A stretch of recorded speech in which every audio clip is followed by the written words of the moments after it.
Hello, I'm Aaron Wren, and I am honored to be joined today by a very special guest, Senator Marco Rubio of the great state of Florida. Senator Rubio, thank you so much for taking so much time out of your very busy day to speak with me today. I'm glad to do it. I'm happy to have this conversation. I asked to interview you because you just put out through your office a new report called The State of the Working and the Non-Working Man. I thought it was a really great report, maybe the best I've seen on the topic. So congratulations on what's a very good, if often sobering, study. Well, look, I think by and large, it was another way to talk about sort of a central problem we have, and that is we made a series of economic decisions over the last 30 years, grounded in the belief that when it came to the economy and national life, nationhood no longer mattered, that it didn't matter where the jobs were located per se, or even what industries we had, that efficiency was all that mattered. And look, I believe in free enterprise 100%. I despise socialism because free enterprise is going to give you the most efficient outcome where money should move and where jobs should be and so forth. But what we forgot is from time to time, the most efficient outcome may not be in the national interest. We completely threw away the national interest argument. So it is more efficient to make some of these things in China or India or Vietnam or wherever. But it's not in our national interest to wipe out entire industries and the jobs that sustain the American middle class to reliable, dignified, good paying jobs that didn't just provide a paycheck. They allowed people to do things like own a home and help build communities and retire with dignity and gave them the sort of stability. And they could do it without having a college degree or an advanced PhD or something. And I think that really is at the fundamental core of this, is that we've created an economy where it is virtually impossible and increasingly impossible for someone who doesn't just have a college degree, but the right degree in the right field, living in the right city somewhere in coastal America or some research hub, to earn a living that allows them to have some of the things that were accessible to working Americans just a generation or less ago.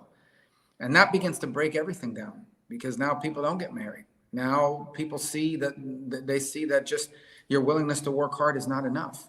And from it spins off things like opiate addiction, Rust Belt destruction of entire communities, less children being born, families being broken apart, all these other pathologies that follow the fact that so we've got to make sure again that the creation of good, stable jobs for people that don't have advanced degrees is a national interest again, and it's taken into account when we're balancing out economic decisions.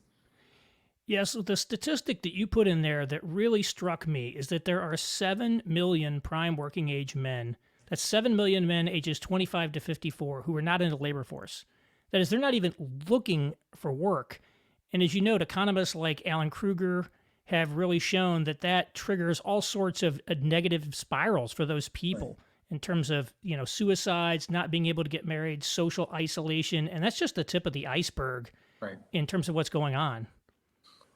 So, and I'm not a sociologist, but I think there is a sociological component to that happening for some reason. I think that whether it's a lack of positive masculine male role models or some other things that might be going on in our culture and society, I think that contributes to it somewhat. And there's limits to what we can do in public policy about that, because the culture and society is something that has to be taken care of at the community and especially the family level. And that's why that's why you can't have a successful country if you don't have strong families and strong communities. And government should be supportive of them, but it certainly can't replace them. And in many cases, when government tries to get involved with family and community, it makes it worse. But there is an aspect that has to do with public policy. And that is the aspect that says, yes, if you are able-bodied, you have an obligation to work. But we also have to have an economy that has an obligation to create that work. In essence, we can demand that people who are able-bodied work, but we also have to make sure that it's an economy that's providing that kind of work. And that's why when you see these employment numbers that are put out, okay, those employment numbers tell you that some job was available somewhere and the employer couldn't find someone to take it. What they don't tell you is, well, what kind of job are we talking about? Is it a job? Is it a seasonal job? Is it a job that these people have already done 10 times and every single time they do it, they after 3 months, they get laid off, they get fired, it's the temporary.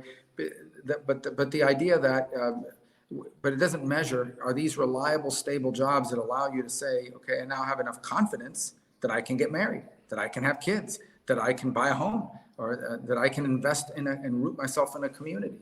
And that has not been a part of our economic conversation. It has not been part of the equation. We talk about GDP growth, about how the market's doing on any given basis. We talk about all these economic models, but this other stuff isn't talked about at all. It's not part of our economic consideration when making these decisions, and that has to change. I really appreciated that one of the things you did in here is make it clear that there should be an expectation on able bodied men that they do work. So often we fall into one of two camps. Either it's, you just need to man up and get a job, or it's, oh, woe is the poor people over here.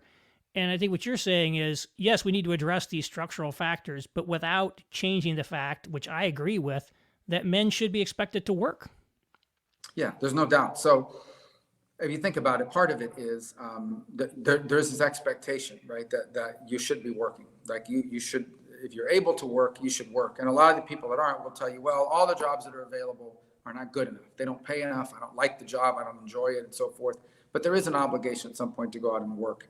By the same token, I think we have an obligation to have an economy that produces the kind of work that people are enticed to do. And so there's a big difference between saying, I go work in a service sector where you're literally flipping from one job to the next every 3 to 4 months, and go work somewhere where if you're willing to put in the time, you can increase your pay and eventually one day retire and have a retirement, be retired with some dignity.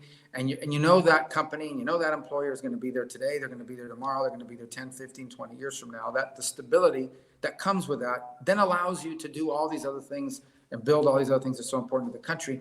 We have to have an obligation in ensuring that is a national interest, right? And that's been completely devoid, because right now all of the economic conversation is simply about from a pure economic market analysis, meaning what is the most profitable thing that we could have in our economy, or what is the thing that will lead to the fastest growth and wealth, without any consideration for what are the opportunities that that's creating? What are the other factors that are just as important as GDP growth, which is very important, but there are other factors associated with it. It's not just, maybe this is a bad example, but you can add 10 pounds of muscle or you can add 10 pounds of fat, and they're two different weight gains, right?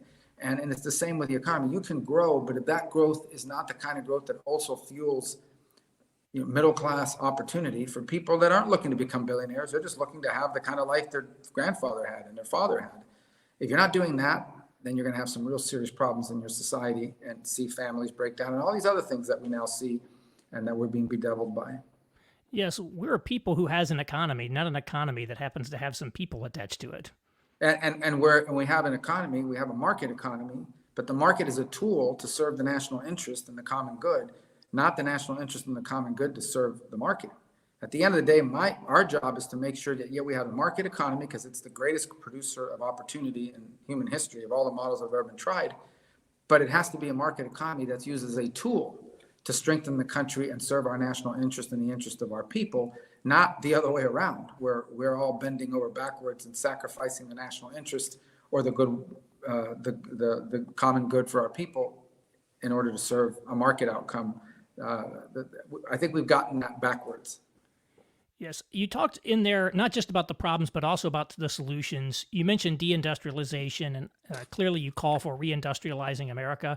One that I thought was interesting was the Support America's Protectors initiative, which really, I think, dovetails with some of the needs that we have in our society. Could you talk a little bit about that? Well, and by the protectors, we're talking about jobs that many would call first responders, police officers, people in the military, border patrol agents, and so forth. And obviously, we know about all the strains and the things that have been said about it. But if you look at recruitment numbers, particularly in the military, but also in some of these others, they're really down. And they're down for the same reason. What traditionally, demographically, who are the people that filled these jobs predominantly? Where was the base of the recruits? It came from able-bodied men between the ages of 25 and 30, 18 to 25, whatever, that went into that. Mm-hmm. And now, why are they not going into it? There's a lot of reasons. It is hard work. It's not for everybody. Now, the second is, some of the demonization of these professions that we've seen over the last few years, particularly in law enforcement, I think have made it, or have made people either less willing to be a part of it because they agree with the demonization, or less willing to be a part of it because they don't want to be demonized. And then the third, I think, and some of it surrounds, you think about it for a moment. I had someone say this to me once, and again, I'm not claiming that this is scientific experiment, but it's anecdotal what I'm sharing with you. But I've had a number of young people say, why would I join the military? Look how they treat their veterans. Because every story is about homeless veterans and veterans that are suffering and the fights they have to have with the VA to prove that their injuries are service related and so forth. So when that's how you treat people that have served you, it doesn't exactly make you an attractive place. For a lot of different reasons, those jobs are not being protected, and those are important because those are the roles that, in addition to being a source of good, steady work, we have these rules that allow us to function as a society and live with one another. And these are the people that we put out there to protect us and to enforce those rules. And we should always make sure that those jobs are adequately resourced, and also deal with some of the recruiting challenges that we face. We have to value those jobs. They're critically important for the future. Yes, well, there's a lot more in there. You are obviously in the Senate, so you list a large number of federal policies that need to be reformed in order to correct tax laws and programs that penalize marriage, penalize work, reforming disability, all of those things. I really encourage people to check this report out. It's called The State of the Working and the Non-Working Man. I'll put links out there to make sure you can find it because it's probably the best report of its type out there. Senator Rubio, thank you so much for joining me today. Thanks for focusing on this topic. I appreciate you inviting me.